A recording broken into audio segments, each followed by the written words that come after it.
The first one to do that, I bet you never knew that. Back like a tailbone, who you got the tail on? If it ain't about me, about whole D, about face. If you ain't on higher, learn it. The soda in the pot and the fire, burn it. This shit is so dope, you might wanna be my friend. This shit is so dope, you might wanna be my.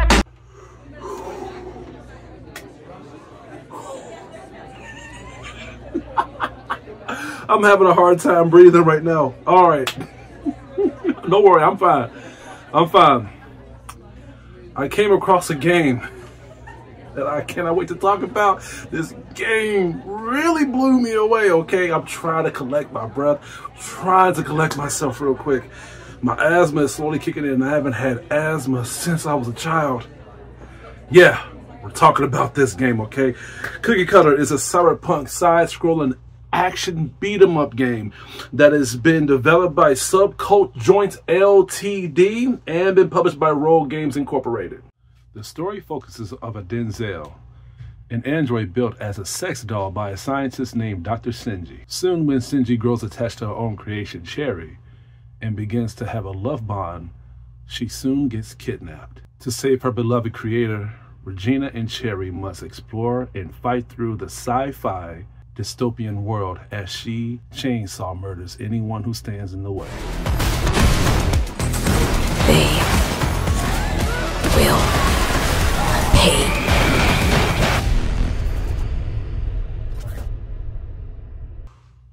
When it comes to indie game developers or just indie game companies in general, they sometimes hit and they sometimes miss with their delivery. I'm glad I came across this game because not only that this game has hit pretty hard, this game you do not want to overlook. You do not want to pass up on Cookie Cutter. This game is violent. This game is brutal. This game is freaking bad ass from the bottom of the brim. I guarantee you. I was so addicted playing this game to the point where I could not stop playing it. I could not stop playing it to the point where this has never happened to me in a long time, but I've played so much of this game to the point where the controller died on me.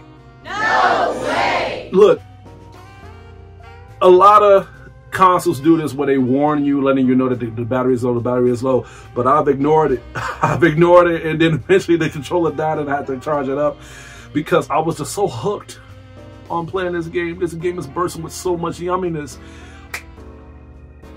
I need to hurry up with this review so I can play more of it.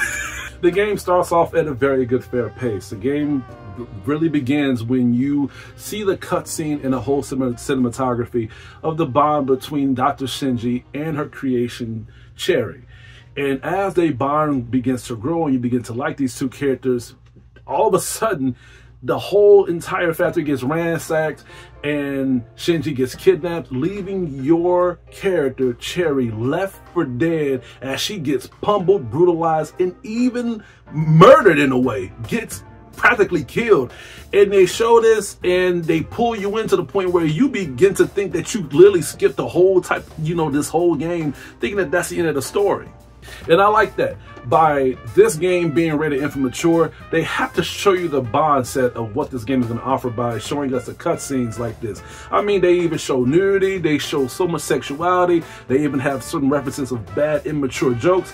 Yeah, this game is not for children. They even showed this on the trailer too, where they show some pretty graphical nudity scenes on here that I have to admit, it pulled me in to make me feel as if, okay, maybe I should try this game out to see what all the fuss is about. And I like that. I feel like if you're gonna grow some context when it comes to the story and the bond of the characters, you can't really pussyfoot away of just showing us how these characters are feeling, their emotions, and just above all, they drive for us believing how they really feel towards each other. And they did not shy away from this project. And I'm saying that because as we get more furtherization to the character Cherry, when she has gotten discovered by a scientist named Raj finds her, reprograms her, fix her up to the point where they add more kinks and more development cycles to her character to have more further bond as the story, as the story continues. Now, Cherry's character, her little bond towards everybody is a little bit on a rough side. She doesn't care. She doesn't give a fuck. All she just wants to do is just find out what happened to Shinji if she's still alive. But as the story and as the game progresses, you begin to know more about a character as the story continues. And I like that more about a character, because when the character starts off bold, immature, but they begin to be a likable character because they have lost something and they want to get it back, I want to see if she's going to begin to feel that way. And she did as the story continues, when she finds other characters to help out on the journey. Like Roz, the other mechanic that I mentioned. Now, I do like Roz's character. Doesn't really give us enough of us to care about his character, but give us enough for us to know about his character, because he fixes up Cherry and he upgrades her when you find certain materials later into your playthrough. He actually looks a lot like JPEG Mafia and Death Grips if you put them together. Have you ever heard of JPEG Mafia? No, I haven't actually. Never? You ever heard of JPEG Mafia? No. Never. I need all my bitches same color as Drake. If they not, then they getting rocked. Put that Pyrex in the pot. I don't give a fuck if you out there in the sick. Suck a dick. Pussy boy, you getting hit. You know that one? Never heard of it. I've never heard of it. No, You never heard of me? Sounds like it's got some drip to it, man. No, I'm not that popular, man. I'm not that popular. I know that's a bad reference, because even JPEG Mafia doesn't like to be compared as Death Grips. Well, MC Ride in a way. The Death Grips ones for sure. Let me tell you something. I don't have no problem with Death Grips, but you Death Grips fans piss me the fuck off. If y'all niggas say I look like MC Ride one more fucking time, all you niggas listen to is these Pitchfork cosign bands like Animal Collective and Real Estate, and they all look like the same person. How the fuck do I look like MC Ride? Like, come on, yo. Like, really? That shit is racist. It's bullshit. I have, fuck Death Grips, man. I have no problem with Death Grips. I know I said a line about the nigga back in the day, but I was G-checking another black man. That has nothing to do with none of these white boys on 4chan and Reddit. But Death Grips fans are the worst people on fucking planet, yo. Pull up to my show and say that shit to my face, straight up. Then you have Regina, which is Cherry's non-to-gear of her, how to say this, she's like her spokesperson, her little narrator, her little tutorial as the game progresses and as the game, boosts you up with other. It's a talking vagina. That's what she is. She is Cherry's vagina. And she talks to you. And it's pretty crazy. It took me a while for me to put the two and two together, but I was like, it's shape, it looks, it's her vagina that's talking. And another reason why kids shouldn't play this game. Soon after you get intertwined with the characters, this is when we're introduced to the world itself. Now, this game has a pretty meaty map for you to explore, find certain different items, and at the same time, you get to get intertwined with certain new characters that would help you out on your journey by you doing certain side quests for you to help, for you to help them find certain little obstacles or certain items so they can reward you with certain progression of items or little kinks to put in your character to add certain features, such as a double jump move or certain little techniques for you to overcome certain obstacles that you couldn't overcross before. And by that note, that is when we are introduced with the combat at the same time, showing us the enemies and showing us the ways of how we can defend ourselves by fighting these baddies, these deformed little creatures or these monstrosities or just leftovers in the city that's going to cause you hell by you trying to achieve your goal, by you trying to save Dr. Shinji. This is when the game grabs you by the nuts. The gameplay is good. The gameplay is freaking amazing.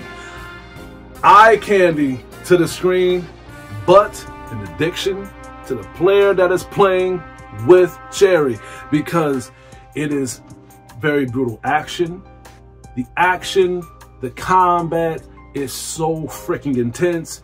I mean, you have waves of enemies that's gonna try to like brutalize you, take you down. You can easily down this game if you don't know the maneuvers right. But if you can get the dodge maneuvers correctly, and if you can get the counterattacks done correctly, you can literally kill a lot of enemies in one hit.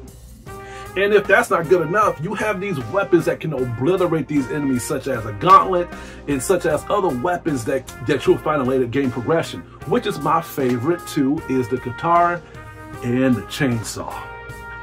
Once you get that chainsaw, you are going to love this game, and it's going to paint you a different color of the experience to make you be even more immersed. The gameplay doesn't just have brutal fights. It doesn't just have certain different ways for you to overcome these enemies. They also have finishing moves too. Now, this is where I was beginning to be a little distant, because certain finishing moves I thought was going to be different from certain weapons that I would use. Some of them was and some of them was not, which was leaving me into a little bit of a dull gesture of wishing that they would add more creative animations to certain enemies that you would kill, but it all made for with different progression of different ways for you, for you to kill these enemies if you was getting a little tired of the finishing move that would give you, especially if you wanted to heal your character. And if the combat is not enough to influence you into the whole game, we also got the hard metal that is going to add candy into the flavor up to the dish of you enjoying this whole game. I do love the hard style metal tone that they added into the game, but it's just like what I was saying in one of my old game reviews. I forgot which game it was, but you play as a girl, first person shooting game. The hard metal I do love, but if it's just only one track or a couple of tracks, I'm gonna literally get bored of it. I wish they added more hard metal music on here and make it more immersive, to the point where if you was near death or if the enemy was near death, the music would literally pull you in even more. Kind of like a Devil May Cry 5 gesture is what I'm essentially saying. And the reason why I'm saying that is because the combat is so intense. The deaths is so intense. I'm not just saying that the deaths of you inflicting on characters, but you can literally die brutal too if you're not paying attention. There was times I had my head cut off. There was times I got cut in half. There was times where I was brutally killed to the point where I felt like, man, like, are they allowed to have this character get killed like this? I'm sorry. The woke culture has literally brainwashed my mind to the point where I thought that this was going to be a censored game where the character can't get killed the way how you killing the enemies. But they proved me wrong. And that's why I like indie companies, because they go over that wall of tolerance of woke culture and they decide to make a full fucking fun ass game. I applaud y'all for this. I really do. Now we gotta talk about the enemies. As I said, you get different varieties of enemies to choose from, but what really kind of killed the whole excitement move for a challenging gesture is the fact that these enemies can easily be killed if you use any type of common sense. The reason I'm saying that is because if you're a Souls game fanatic like I am, you're gonna require more skill of how to overcome enemies, such as counterattacks and using certain finishes to feel rewarded, as you come across a huge enemy. They have that here, but the enemies here are very lacking the challenge. If you're getting tired of a certain counterattack, just dodge the enemies and just hit them from behind. Literally, just fuck them from behind, and the enemies will literally get killed easily. But that's your advantage. The disadvantage that you have, that the enemies have the advantage of, is shooting projectiles through walls that you cannot do. You can shoot projectiles back at them, but it will block it through a wall. That's not fair.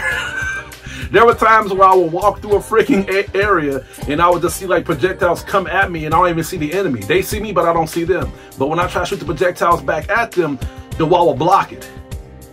That's not fair at all, man. But that's actually a side-scrolling flaw towards, but that doesn't mean that I'm gonna not ignore it. I am gonna fuck. That's bullshit. Overall, this game is a must-buy. I just finished this game earlier, and this game, even though people can debatably say that the game's ending was a sequel bait, the way how it ended wasn't really satisfying. I didn't have no problem with the way how the game ended at all. Because the way how the game ended, I wanted more of it, but the way how this game ended, I'm hoping that they do a sequel. And if they do, I am going to support this game by it being only $15, and I literally told everybody to buy this game as soon as I was trying this game out. So if y'all are hoping that this game will be successful, y'all already got my green card. Keep this up, because Cookie Cutter is practically a hidden gem in my opinion. It really is. And you guys won't be sorry if y'all watching this to see if this game is worth the purchase price. Fuck, it's worth $20 and $30 in my opinion, the way how much fun I had. I'm gonna have to give Cookie Cutter a B. I love coming across games like this, man. This game was indeed a hellish ride for me. It's been a while since I played a game like this, and I've literally spent 2 days playing it, and I beat it in that given time.